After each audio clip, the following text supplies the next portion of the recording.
অসমীয়া ছবিৰ সাম্প্ৰতিক সময়ৰ দুই জনপ্ৰিয় অভিনেতা অভিনেত্ৰী যতীন বৰা আৰু নিশিতা গোস্বামীৰ সৈতে আমি ইতিমধ্যে সংযোগ স্থাপন কৰিবলৈ সক্ষম হৈছোঁ দুয়োগৰাকী অভিনয় শিল্পীৰ সৈতে। প্ৰথমতে আমি যাব বিচাৰিছোঁ যতীন বৰা ওচৰলৈ। যতীন বৰা, এই মুহূৰ্তত সমগ্ৰ অসমবাসী ৰাইজে শোকস্তব্ধ হৈ পৰিছে। অসমীয়া ছবিৰ মহিৰু আমাৰ সকলোৰে মৰমৰ শ্ৰদ্ধাৰ নিপন গোস্বামীৰ মহাপ্ৰস্থানৰ খবৰ পোৱাৰ পাছতেই অসমৰ শদিয়াৰ পৰা ধুবুৰীলৈ এই মুহূৰ্তত প্ৰত্যেকগৰাকী অসমীয়া লোকেই শোকস্তব্ধ হৈ পৰিছে তেওঁলোকৰ প্ৰিয় অভিনেতাগৰাকীক হেৰুৱাই। কেনেকুৱা ধৰণৰ স্মৃতিয়ে এই মুহূৰ্তত আপোনাক আমনি কৰিছে নিপন গোস্বামীৰ সৈতে কটোৱা সেই সোণালী সুদিনত? যতীন বৰা। আচলতে মই যোৱা পৰহি নিপন দাক মই নিজে লগ পাব গৈছিলোঁ। তেওঁক ICUত আছিল। চ' ICUত আছিল। মই নিজে যেতিয়া নিপন দাক লগ পাব গৈছিলোঁ, নিপন দাক মই মাত দিলোঁ। নিপন দাৰ এষাৰ কথা কৈছে, যতীন মই আৰু জীয়াই নাথাকোঁ, মোৰ সময় হৈ গ'ল। মই যে নিপন দা কি কথা কৈছে, আপুনি ভাল হৈ উঠিব লাগিব, মই ছবি এখন কৰিব ওলাইছোঁ, আমি সকলোৱে আপোনাৰ আশীৰ্বাদ লাগিব। তাৰপিছত নিপন দাৰ সেই কথাষাৰ যে মোৰ কাৰণে শেষ কথা হ'ব, সেই যোৱা পৰহিটো মোৰ কাৰণে শেষ নিপন দাৰ দেখা দেখি সাক্ষাৎকাৰ হ'ব, সেইটো মই ভবা নাছিলোঁ। আজি যেতিয়া নিপন দাৰ নশ্বৰ দেহৰ ওচৰত মই জ্যোতি চিত্ৰবনত উপস্থিত হৈ আছোঁ, সেই কথাখিনিয়ে মোক খুব সেই কথাখিনি মোৰ আহি আছে মনলৈ, যে এটা কথাই কওঁ যে যাৰ অভিনয় চাই পেলাই অসমীয়া ছবিত বা অভিনয়ৰ প্ৰতি আগ্ৰহী হৈ পৰিছিল সেইজন আছিল নিপন গোস্বামী। আৰু নিপন দাৰ লগত মই বহুতকেইখন ছবি একেলগে কাম কৰিছিলোঁ। কাদম্বৰী হওক, হিয়া দিয়া নিয়া হওক, হিয়া দিবা কাক হওক, মিঠা মিঠা লগন হওক, প্ৰিয়াৰ প্ৰিয়া মিলন আদি কৰি বহুতকেইখন ছবিত একেলগে কাম কৰিছিলোঁ। মই তেওঁক এটা কথাই ধন্যবাদ জনাব লাগিব নিপন দাক, যে মই কোনো ইনষ্টিটিউটৰ পৰা পাছ কৰা অভিনেতা নহয়, কিন্তু নিপন দা সেইটো সময়ত FTA পুনে ফিল্ম ইনষ্টিটিউটৰ পৰা পাছ আউট এজন অভিনেতা আছিল। মই যেতিয়া প্ৰথম তেওঁলোকৰ লগত অভিনয় কৰিছিলোঁ কেমেৰাৰ সন্মুখত বা নিপন দাৰ সন্মুখত, যে মোৰ ভয় লাগিছিল যে যিজন মানুহৰ চিনেমা চাই পেলাই ইমান ডাঙৰ হ'লোঁ আৰু সেইজন মানুহৰ সন্মুখত প্ৰথম অভিনয় কৰিব লাগিব। তথাপি নিপন দা ইমান সহজকৈ মোক সহজ কৰি তুলিছিল মোৰ লগত অভিনয় কৰিবৰ কাৰণে। এটা কথা কওঁ, নিপন গোস্বামীৰ দুটা গুণ মোৰ সদায় এইটো মনত থাকিব। মই অসমীয়া চলচ্চিত্ৰৰ কাৰণে উদ্যোগৰ বা আমাৰ অভিনয় শিল্পী কলাকুশলীৰ কাৰণে এটা মই দেখা নাই এই গুণটো, একমাত্ৰ নিপন গোস্বামী ক্ষেত্ৰতে দেখিছোঁ। পাংচুৱেলিটি আৰু প্ৰফেচনেলিজমটো যদি কোৱা হয়, সময়ৰ জ্ঞান, কল টাইম যদি দিয়ে নিপন গোস্বামীক 6টা বজাত বা 8টা বজাত, আধা ঘণ্টাৰ আগত নিপন গোস্বামী হাজিৰ হয়হি। আৰু তেওঁ এটা কথাই অসমীয়া ছবিক হাড়ে সমজীয়া ভাল পাইছিল।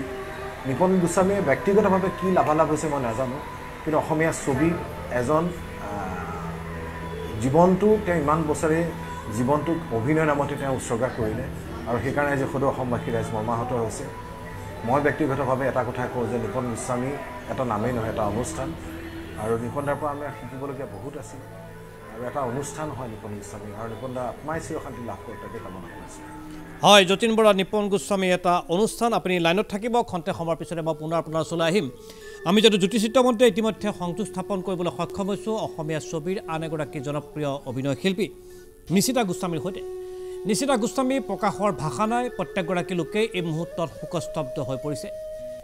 নিপন গোস্বামী নোহোৱা এই সময়ছোৱাত আপোনাক কোনবিলাক স্মৃতিয়ে বেছিকৈ আমনি কৰিবলৈ আৰম্ভ কৰিছে? নিশিতা গোস্বামী।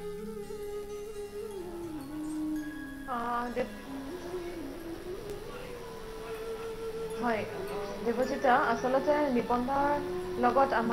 মোৰ সম্পৰ্ক আজি নহয়, একদম সৰুৰে পৰা নিপন দাক পাইছোঁ। যেতিয়া তেজপুৰৰ পৰা আহে নিপন দা, বৌ ৰাজা, তেতিয়া অকণমানি তেওঁলোক আমাৰ ঘৰলৈ আহে আৰু সদায় ফোন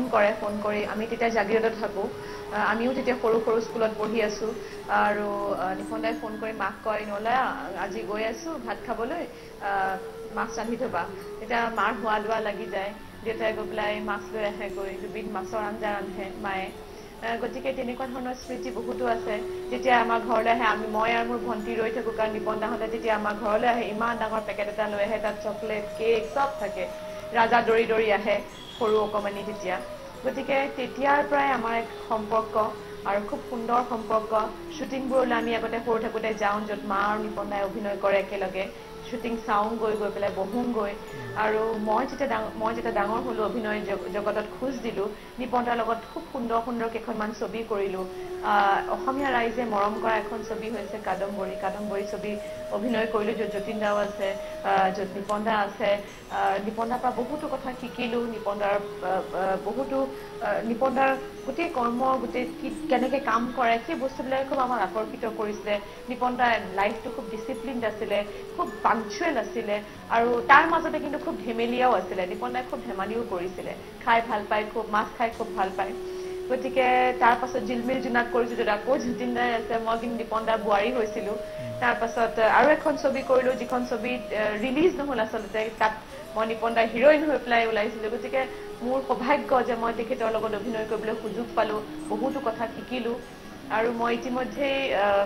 ৰাতিপুৱা কৈছোঁৱেই যে বহুতে ভাবে অসমীয়া ৰাইজে বহুতেই ভাবে আচলতে যে মই নিপন দাৰ ছোৱালী বুলি কাৰণ এইফালে নিশিতা গোস্বামী এইফালে নিপন গোস্বামী আৰু বহুতে মোক ফোনো কৰে আগতে ফোন কৰি কয় দেউতাৰ অনুষ্ঠান এটাৰ কাৰণে আপোনাৰ দেউতাক ফোন কৰি আছিলোঁ আপোনাৰ দেউতাৰ ফোনটো লগা নাই আপুনি ক'ব নেকি তেতিয়া মই শুদ্ধ কৰি দিওঁ যে নহয় আচলতে মোৰ দেউতা নিপন দা নহয় ৰিলৰ দেউতা নিপন দা হয় ৰিয়েল লাইফত নহয় আচলতে কিন্তু তথাপিও মোৰ অভিভাৱকৰ নিচিনাই আছিলে বহুতো কথা শিকিলোঁ আৰু আকৌ এবাৰ কৈছোঁ আমাৰ নৱপ্ৰজন্মৰ কাৰণে এটা ডাঙৰ ক্ষতি কাৰণ আমি তেওঁলোকৰ পৰা শিকি আহিছোঁ ভাইমন দা ঢুকালে বিজু দা ঢুকালে নিপন দা গ'ল গতিকে এজনকৈ আমাৰ জীৱনৰ পৰা আমাৰ ছবিৰ জগতখনৰ পৰা এজনকৈ মহিৰুহ নাইকিয়া হৈ গৈ আছে আৰু সেইটো আচলতে আমাৰ কাৰণে অকণমান ভয়াৱহ হয় কাৰণ তেওঁলোক আমাৰ কাৰণে এখন চাথ আৰু আমাৰ কাৰণে শক্তি আচলতে কিন্তু এজনকৈ নাইকিয়া হ'লে আমাক কোনে পিছত প্ৰটেক্ট কৰিব আমাক কোনে গাৰ্ড কৰিব গতিকে সেইটো এটা ভয় লাগে কাৰণ আমি তেওঁলোকৰ পৰা শিকি পেলাই ডাঙৰ হৈছোঁ শিকি পেলাই আমি অভিনয় কৰিছোঁ আজি নিপন দা গুচি গ'ল আমাৰ মাজৰ পৰা সঁচাকৈ খুব মৰ্মাহত হৈছোঁ দুখিত হৈছোঁ আৰু এটা কথা মই এইখিনিতে ক'ব বিচাৰিছোঁ যদিও নিপন দা বৌ আগতেই ঢুকাইছে তেখেতো কিন্তু এগৰাকী খুব মৰমীয়াল খুব সাদৰ এগৰাকী মানুহ আছিলে খুব মৰমীয়াল আছিলে বৌ আৰু বৰ মৰম লগা এটা পৰিয়াল ৰাজাও খুব মৰম লগা ল'ৰা ডাঙৰ হ'ল এতিয়া বিয়াও পাতিলে গতিকে আজি বিশেষ আচলতে ক'বলৈ গৈ থাকিলেতো আমাৰ পুৰণা স্মৃতিবোৰে ঘূৰি আহে আচলতে জীৱনলৈ আকৌ মনলৈ আহে সেইবোৰ স্মৃতি যেতিয়া সৰুৰ পৰা ডাঙৰ হৈছোঁ নিপন দা অট'গ্ৰাফ লৈছিলোঁ এতিয়া নিপন দা ঢুকালে আৰু আশা কৰোঁ য'তে আছে শান্তিত থাকক ভালে থাকক আমাৰ লগ যাতে কেতিয়া নেৰে হয় নিশিতা গোস্বামী আপুনি কিছু কথা ব্যক্ত কৰিছে মই আপোনাৰ ওচৰলৈ পুনৰ আহিম যেহেতু আমাৰ লগত যতীন বৰাও আছে মই পুনৰ যাব বিচাৰিছোঁ যতীন বৰাৰ ওচৰলৈ যতীন বৰা ডাঙৰীয়া ইতিমধ্যে আপুনি আৰম্ভণিতে এই কথা ব্যক্ত কৰিছে যে পুনে ফিল্ম ইনষ্টিটিউটৰ পৰা পাছ আউট এগৰাকী সুদক্ষ অসম সন্তান তেওঁৰ লগত প্ৰথমতে কাম কৰিবলৈ গৈ আপুনি ভাবিছিল যে নিপন গোস্বামীয়ে আপোনালোকক কেনেকুৱা ধৰণৰ ব্যৱহাৰ কৰিব কিন্তু পৰৱৰ্তী পৰ্যায়ত নিপন গোস্বামী ডাঙৰীয়াৰ ব্যৱহাৰে আপোনালোকক মন্ত্ৰমুগ্ধ কৰিলে যাৰ বাবে নিপন গোস্বামীৰ প্ৰতি আপোনালোকৰ অনাবিল আকৰ্ষণ যি আৰম্ভ হ'ল সেই আকৰ্ষণ আজিলৈকে থাকি গ'ল মই প্ৰথমতে সুধিব বিচাৰিছোঁ যতীন বৰা ডাঙৰীয়া যে পোনপ্ৰথমবাৰৰ বাবে আপুনি নিপন গোস্বামী ডাঙৰীয়াক ক'ত কেতিয়া আৰু কেনেকৈ লগ পাইছিল আৰু কি বাৰ্তালাপ হৈছিল দুয়োগৰাকীৰ মাজত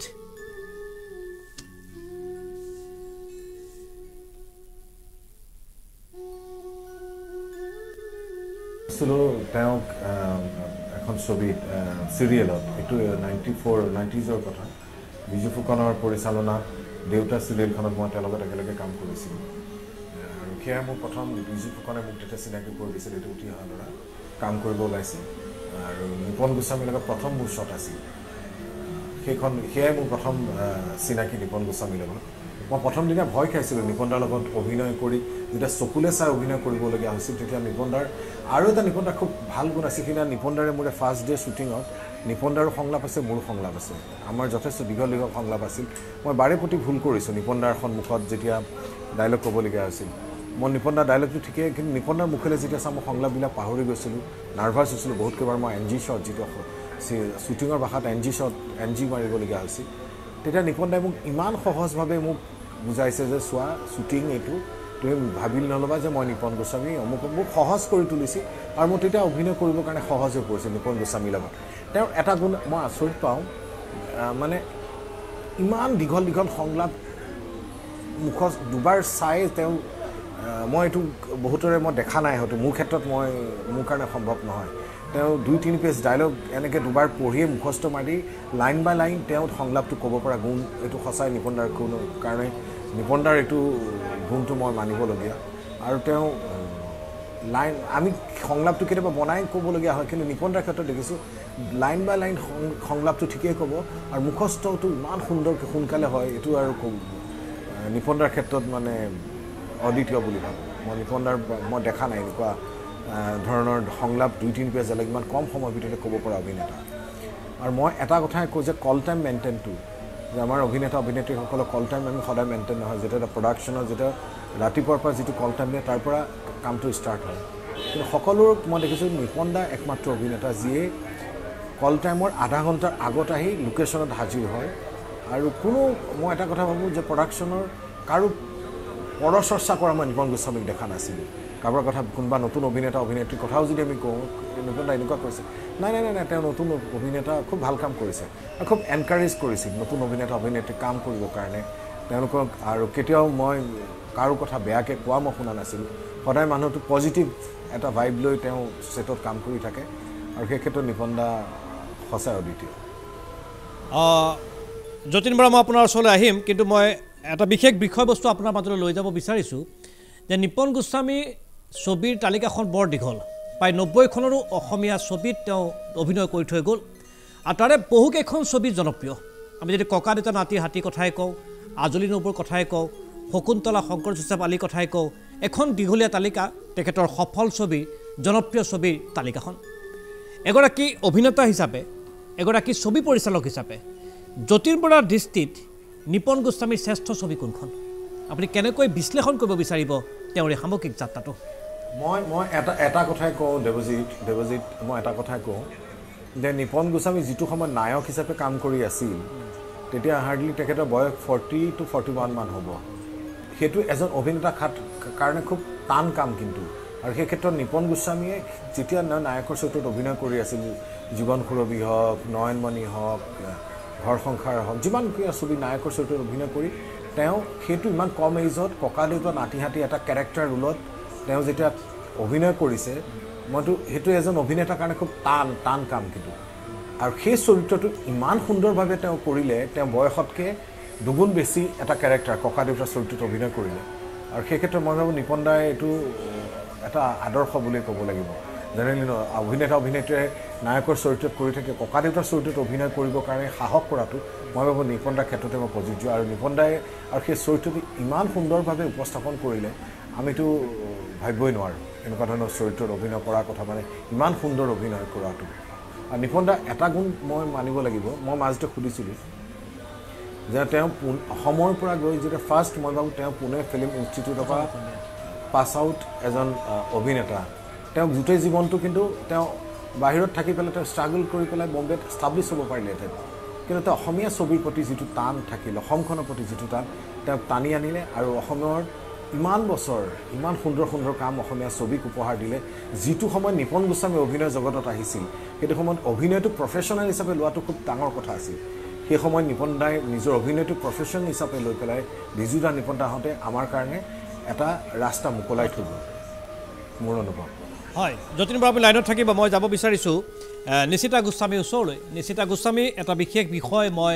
যতীন বৰাৰ ওচৰলৈ লৈ গৈছিলোঁ যে নিপন গোস্বামী ডাঙৰীয়াৰ জনপ্ৰিয় ছবিৰ তালিকাখন খুব দীঘল আমি যদি ককা দেউতা নাতি হাতী কথা কওঁ আমি শকুন্তলা আৰু শংকৰ যোচেফ আলীৰ কথা কওঁ এখন দীঘলীয়া তালিকা নামবিলাক কৈ শেষ কৰিব নোৱাৰি ছবিবিলাকৰ এগৰাকী জনপ্ৰিয় অভিনেত্ৰী হিচাপে এগৰাকী অসমীয়া ছবিৰ অভিনেত্ৰী হিচাপে আপুনি অসমীয়া ছবিৰ বহু উত্থান পতনৰ এগৰাকী অন্যতম সাক্ষী কি ক'ব খুজিছে নিপন গোস্বামীৰ জীৱনৰ শ্ৰেষ্ঠ ছবিখন আপোনাৰ দৃষ্টিভংগীৰ ফালৰ পৰা কোনখন আৰু কোনটো চৰিত্ৰ আপোনাৰ আটাইতকৈ বেছি প্ৰিয় ককা দেউতা নাতি হাতী আজলি নবৌ শকুন্তলা শংকৰ যোচেফ আলী কোনখন ছবি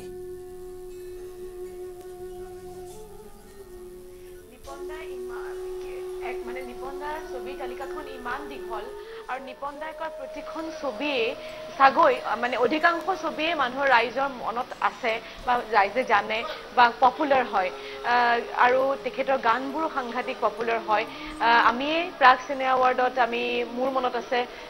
3-4 বছৰমান নিপন দা বিজু দাহঁতৰ গানতে আমি নাচিছোঁ গতিকে ইমান সুন্দৰ সুন্দৰ ছবি কৰি থৈ গৈছে নিপন দাহঁতে ইমান সুন্দৰ ছবি উপহাৰ দি থৈ গৈছে আচলতে ক'বলৈ টান কিন্তু মই মোক যেহেতু আপুনি সুধিছে মই কম মই নিজে অভিনয় কৰা যিখন ছবি যিখন ৰাইজে ইমান আদৰি লৈছে যিখন ছবি ককাক আৰু নাতিনীয়েকৰ যিটো সম্পৰ্কটো ইমান মৰমত আদৰি লৈছে আৰু সেইখন ছবি মোৰ জীৱনৰ কাৰণে অন্যতম এখন ছবি বা এখন অন্যতম শ্ৰেষ্ঠ ছবি বুলি ক'ব পাৰি আৰু সেইখন হৈছে কাদম্বৰীত মই নিপন দাৰ লগত অভিনয় কৰিবলৈ সুযোগ পাইছিলোঁ আৰু ছবিখন কৰি থকাৰ সময়ত মই নিপন দাৰ লগত বহুতখিনি সময় কটাইছিলোঁ নিপন দাৰ পৰা অভিনয় শিকিছিলোঁ শ্বট এটা দিয়াৰ পাছত নিপন দাক সুধো নিপন ঠিকে আছেনে বাৰু যেতিয়া আমি ৰাতি আকৌ ভাত চাত খাই কেম্পলৈ ঘূৰি আহোঁ কেম্পত যেতিয়া থাকোঁ মৃদুলা বাইদেউ মই নিপন দা আমি বহি পেলাই বহুত দেৰি আমি কথা পাতোঁ যতীন দাহঁত থাকে আমি বহুত দেৰি কথা পাতোঁ কাইলৈ আমি কেনেকৈ কৰিম সেইখিনি কথা পাতোঁ তাৰ মাজত নিপন দাই ফূৰ্তি ফাৰ্তাৰ কিছুমান কথাও পাতে ধেমালি কিছুমান কথাও পাতে গতিকে বৰ সুন্দৰ আচলতে মুহূৰ্ত আমি কটাইছোঁ আৰু সেইকাৰণে আপুনি যদি মোক সোধে মই কাদম্বৰীৰ কথা ক'ব লাগিব যদিও নিপন দাৰ পপুলাৰ প্ৰতিটো গানতে চাগে মানে অধিকাংশ গানতে আমি নাচিছোঁ আমি নৱপ্ৰজন্মৰ আৰ্টিষ্টসকলে আমি পাৰফৰ্ম কৰিছোঁ ষ্টেজত তথাপিও আৰু এটা কথা মই দেৱজিৎ দা নিপন দাক এই কথাটো মই কৈছিলোঁ মই একদম মুখত গৈ পেলাই কৈছিলোঁ যে নিপন দা ইছৰাম আপুনি যদি আমাৰ জেনেৰেশ্যনত যদি আপুনি আহিলহেঁতেন আমি চাগে চব এক্ট্ৰেছেছবিলাকে ক'লোহেঁতেন ডাইৰেক্টৰক গৈ পেলাই নাই আমাক কিন্তু হিৰো নিপন গোস্বামীয়ে লাগিব এজন ইমান হেণ্ডচাম হিৰো বুলি ক'লে যিটো হেণ্ডচাম হিৰো বুলি আমি কওঁ এইটো চাগে নিপন দাৰ নামটো নিশ্চয় আহিব কাৰণ যেতিয়া নিপন দাই ডক্টৰ বেজবৰুৱা কৰে যেতিয়া সেই গানটো ওলায় নিপন দাই কৈছে তেতিয়াতো বিৰাট পপুলাৰ হৈ গৈছে বুজিছে আপোনাৰ চাগে বেলেগ ফোন আহিছে নহয় তেতিয়াৰ যুগটো বেলেগ আছিলে গতিকে ইমান ধুনীয়া দেখিবলৈ ইমান ধুনীয়া অভিনেতা এজন নিপন দাৰ প্ৰতিটো গানেই যেতিয়া আমি ইউটিউবত চাওঁ পুৰণা ছবিৰ গানবোৰ মন চন কিবা ভাল লাগি যায় আৰু এটা মই এইখিনিতে ক'ব বিচাৰিছোঁ দেৱজিৎ দা আজি আচলতে এই কথাটো বহুতে কৈছে যে নিপন দাৰ এটা দুখ থাকি যাব যিখন ছবি শেষত কৰিলে ডক্টৰ বেজবৰুৱাৰ নিপন দাৰ সপোন আছিলে সেই ছবিখন নিপন দাই ৰিলিজ কৰিবলৈ নোৱাৰিলে আৰু শেষ মুহূৰ্তলৈকে নিপন দাৰ কথা পাতিলে ক'ত আছে এডিটিং টেবুলত আছোঁ ক'ত আছে অমুক কৰি আছোঁ সেই চিনেমাখনৰ লগতেই লাগি আছিলে নিপন দাই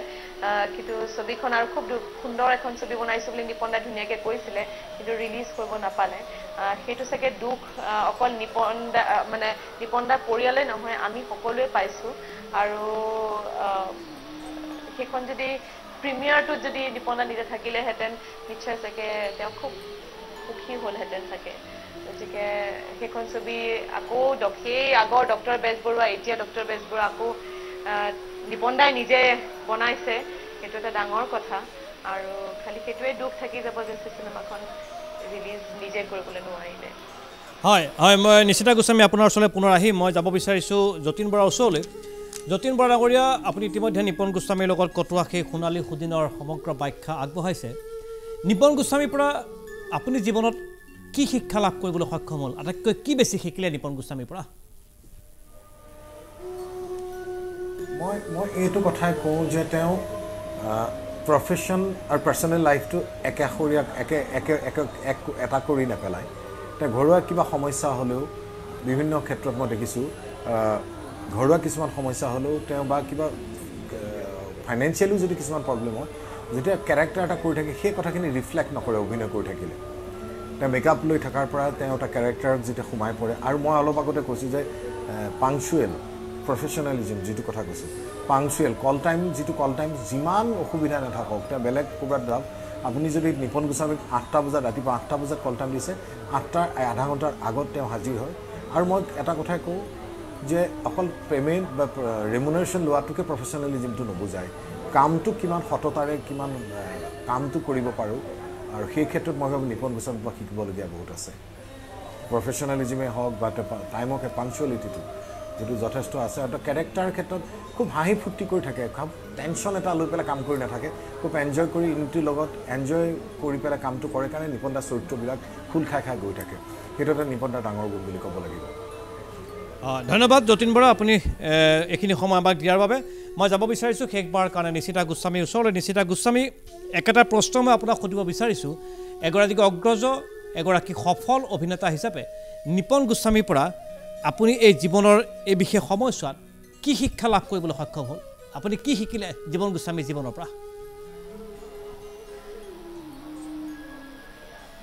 দেৱজিতা মই তেখেতৰ লগত অভিনয় কৰিছোঁ তেখেতৰ লগত মই অভিনয় কৰাৰ সুযোগ পাইছোঁ তেখেতৰ পৰা মই প্ৰতিটো মুহূৰ্ততে নতুন নতুন কথা শিকিছোঁ তেখেতৰ পৰা মই অভিনয় শিকিছোঁ তেখেতৰ পৰা মই ধুনীয়া ধুনীয়া কথা শিকিছোঁ জীৱনটো কেনেকৈ সুন্দৰকৈ চলাই নিব লাগে সেইখিনি শিকিছোঁ আৰু এটা কথা মই যিমান যিকেইখন ছবিত মই অভিনয় কৰিছোঁ বা যিমানবাৰ মই লগ পাইছোঁ নিপন দাক মই আজিলৈকে নিপন দাক কেতিয়াও খং বা ক্ষোভ সেইটো মই মুখত আজিলৈকে দেখা নাই নিপন দা কেতিয়াও খং নুঠিছিলে নেকি মই কেতিয়াবা কওঁ আপুনি সদায় এনেকৈ থাকেনে কেতিয়াও খং নুঠে আৰু ইউনিটলৈ গ'লে সকলোৰে লগতে মিলি থাকে তেওঁ কেতিয়াও নিজৰ বস্তু বোলে কিবা লগত লৈ গৈছে খোৱা বস্তু বা কিবা ইউনিটত যিখিনি বনাই ৰান্ধে সেইখিনিয়ে খায় ইউনিটৰ প্ৰতিজন মানুহৰ লগতে সুন্দৰ মানে তেখেতৰ ব্যৱহাৰ খুব সুন্দৰ প্ৰতিজন মানুহৰ লগতে ইউনিটৰ ডাইৰেক্টৰৰ পৰা স্পটৰ পৰা প্ৰতিজন মানুহৰ লগতে আৰু খুব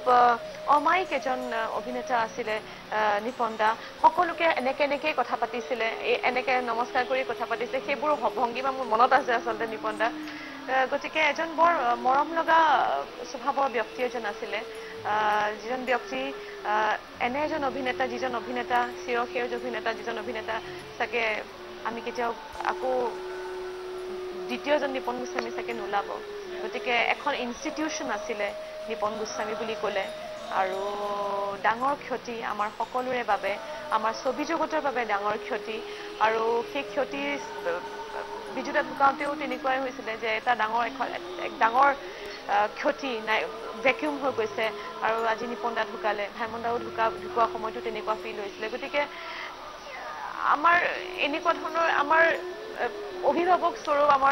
আমাৰ অগ্ৰজসকল যদি এনেকৈ নাইকিয়া হৈ যায় আমাৰ কি হ'ব আমাৰ সেইটো কেতিয়াবা ভয় লাগে আচলতে আৰু তেওঁলোক থাকিলে আমি এটা শক্তি পাওঁ আমি একদম গদগদ হৈ থাকোঁ কিন্তু এতিয়া উপায় নাই নিয়তি আৰু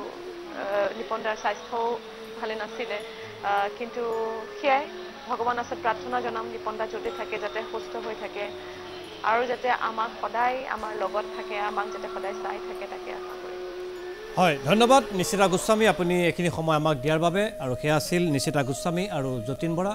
দুয়োগৰাকীয়ে নিপন গোস্বামীৰ সৈতে সময় কটোৱাৰ কিছু স্মৃতি এই মুহূৰ্তত ৰোমন্থন কৰিলে